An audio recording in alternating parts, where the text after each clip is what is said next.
안녕하십니까. 2021년 5월 26일 수요일 매일 한국경제신문 스크랩을 시작하겠습니다. 오늘의 주요 뉴스 요약입니다.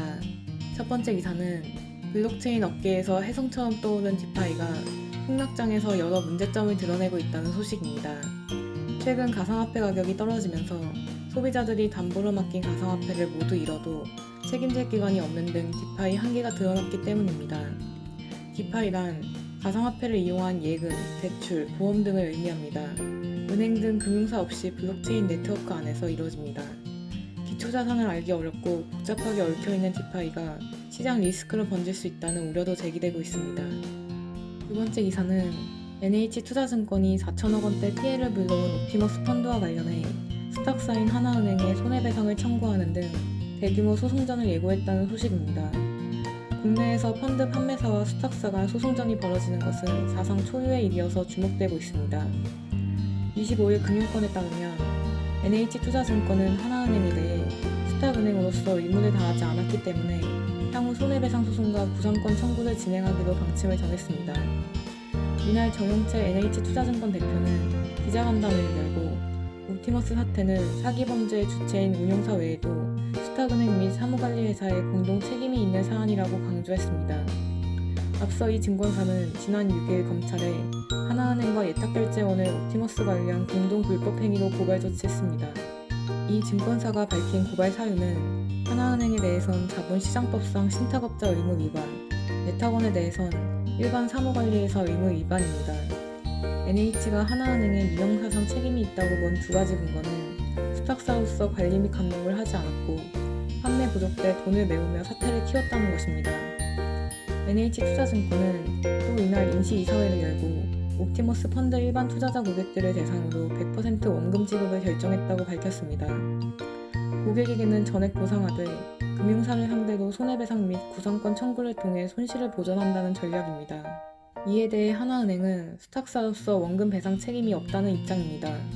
하나은행 관계자는 스탁회사는 운용 행위에 대한 감시 의무와 권한이 없는 상황에서 운용 지시에 대해 별도로 검증할 의무를 부담하지 않는다며 옵티머스가 사무사채를 인수하도록 스탁사에 지시했고 은행은 이를 이행한 것이라고 반박했습니다.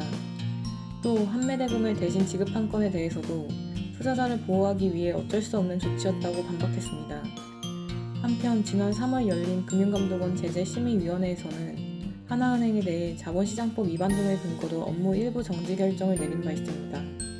세 번째 기사는 쿠팡이 블랙홀처럼 인력을 빨아들이면서 차량과 오토바이를 이용한 배송 근로자들은 그 어느 때보다 귀한 몸 대접을 받고 있다는 소식입니다.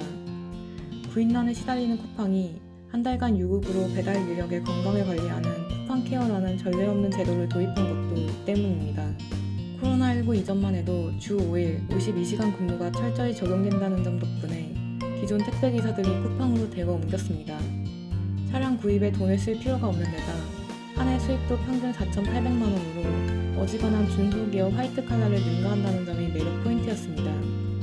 하지만 코로나19가 상황을 바꿔놓고 있습니다. 택배 물량이 폭증하면서 쿠팡보다 돈을 더 벌 수 있는 일자리가 많아졌기 때문입니다.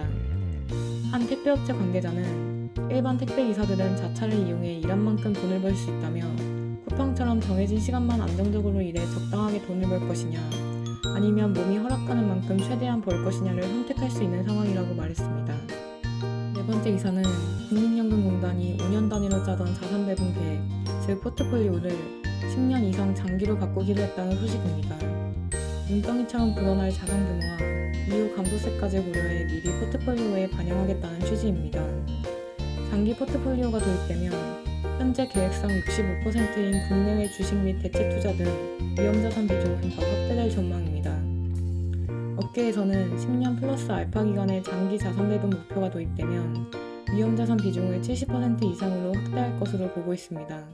2041년부터 시작되는 기금 감소기를 대비해 향후 20년간은 위험자산 비중을 확대해 최대한 수익을 확보한다는 것이 국민연금의 방침입니다. 그럼 이상으로 오늘의 매일 한국경제신문 스크랩을 마치겠습니다. 들어주셔서 감사합니다.